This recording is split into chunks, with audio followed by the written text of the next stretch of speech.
वाराणसी के कालू डोम खानदान के मौजूदा डोम की कहानी उनकी जुबानी। लोग लाश देखकर डरते हैं, हम तो छुपन छुपाए भी मुर्दों के बीच खेलते थे।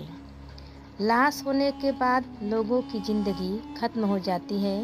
मेरी ज़िंदगी ही लाशों से शुरू होती है। चिता सजाना, आग देना, लाश जलाना, राख संभालना और शमशान की सफाई करना मेरा काम है। नाम माता प्रसाद चौधरी है और बनारस के मणिकर्णिका घाट के सबसे पुराने कालू डोम खानदान का मौजूदा डोम हूँ। लोगों को लगता है कि डोम होने के चलते हमारा बचपन अलग तरीके से बीता होगा, हम अलग तरीके से पले बड़े होंगे, लेकिन ऐसा नहीं है। मेरा बचपन भी सामान्य बच्चों की तरह ही बीता है। फ़र्क सिर्फ इतना है कि दूसरों के पिता नौकरी पर जाते हैं और माँ घर पर रहती है या जॉब करती है, लेकिन मेरे माँ बाप मणिकर्णिका घाट पर लाशें जलाते थे। शमशान ही उनका घर था। हमें बाकी बच्चों की तरह खिलौने नहीं मिले, चिता की लकड़ी और शमशान की राख से ही खेलते थे। इतना ही नहीं, त्योहारों के दिन बाकी बच्चे उत्सव मनाते थे और हम होली दिवाली को भी मुर्दे के बीच रहते थे। मुझे आज भी याद है, बचपन में हम गली में खेल रहे होते, उधर से लाश आती थी तो हम किनारे हो जाते थे, रास्ता दे देते थे। दोपहर की गर्मी में जब सोते नहीं थे तो माँ डराने के लिए बोल देती थी कि सो जा, नहीं तो लकड़ सिंह आ जाएगा। तब लाश का ख्याल जेहन में आते ही डर जाता था कि कहीं बॉडी भूत बनकर न आ जाए। बचपन में हम छुपन छुपाई खेलते वक्त लाशों को जलाने वाली लकड़ियों के गट्ठर के पीछे छुप जाया करते थे। डेड बॉडी की भीड़ में छुप जाते थे।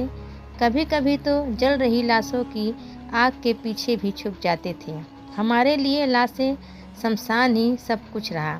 माँ बाप को कभी यहाँ से निकलने की फुर्सत ही नहीं मिली। हम बाकी बच्चों की तरह न कहीं घूमने जा पाए, न पिकनिक मना पाए। 10 साल का होते होते मेरे अंदर से लाशों को लेकर सारा डर खत्म हो गया। लाशें जीवन साथी लगने लगी। अब तो 50 साल हो गए मुझे इस घाट पर काम करते। लोग मुझे ढूंढते हुए आते हैं कि मेरे खानदान के यहाँ 500 घर हैं। हमारे घर की दाल रोटी भी मुर्दों से चलती है। लाश जलाना हमारा काम है, पेशा है।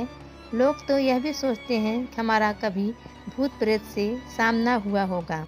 तकरीबन 15 साल का था जब मैंने पहली बार चिता को आग दी थी। मुझे पैसे चाहिए थे। मैंने पिता को बिना बताए काम शुरू कर दिया। मुझे इस काम को सीखने की ज़रूरत नहीं पड़ी। जैसे मछली को पानी में तैरना कोई नहीं सिखा सकता, वैसे ही मुझे यह काम किसी ने नहीं सिखाया। मुझे इससे मतलब नहीं था कि लाश किसकी है, वो कैसे मरा, उसके परिवार में कौन कौन है। मुझे सिर्फ पैसों से मतलब था। पैसे लेकर मैं वहाँ से फ़ौरन चला जाता था। इस तरह लाशें जलाने की मेरी आदत हो गई।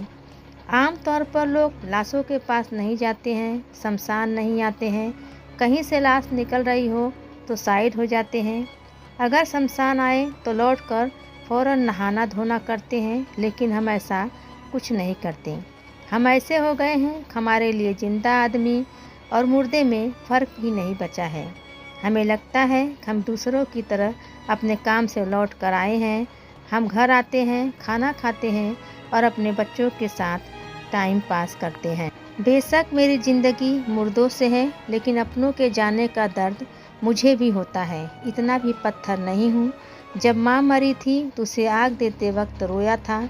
मुझे लगा कि इसने मुझे 9 महीने तक अपने पेट में रखा, पाल पोस कर बड़ा किया। फिर मैंने सोचा सबकी माँ मरती है, मेरी भी मर गई। यही सोचकर खुद को सांत्वना दी। जब पिता मरे तो भी मैं रोया, मेरा भाई मरा तब भी रोया था। शायद जब चिता की आग का ताप किसी अपने का होता है तो ही ताप लगता है।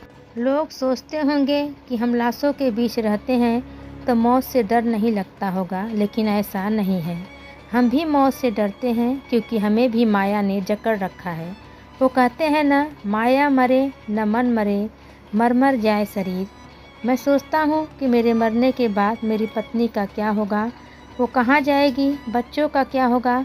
हालांकि फिर समझ आता है कि सब मरते हैं, हमें भी मरना है। अभी थोड़े देर पहले एक नन्हे बच्चे की लाश जलाई है। अकाल मौत और एक्सीडेंट वाली मौतों से थोड़ा सा विचलित होता हूँ कि वे वक्त चला गया। कई यात्री यहाँ आकर मर जाते हैं तो लगता है कि कम से कम इसका कोई अपना इसके पास होता। एक जवान औरत की लाश पर रोना पीटना मचा है। सुहागन के लिबास में वो मुश्किल से 25 साल की होगी। कैसे उसके बच्चे, माँ बाप, पति सब रो रहे हैं। बहुत दफ़ा ऐसा हुआ, किसी के घर में शादी है और उसी दिन कोई मर गया, या फिर बारात से भरी बस का एक्सीडेंट हो गया। ऐसे हादसे मन को विचलित करते हैं। हालांकि थोड़ी देर बाद ही हम अपने काम में लग जाते हैं। लाश घर में कोई नहीं रखता, कोई किसी का कितना भी सगा क्यों न हो। जैसे ही मरा लोग चाहते हैं कि फ़ौरन इसे ले जाओ, लेकिन हम लोग यहाँ लाशों की सेवा के लिए सारी रात जागते हैं, यहीं रहते हैं। दुनिया के हर कोने से लाश आती है।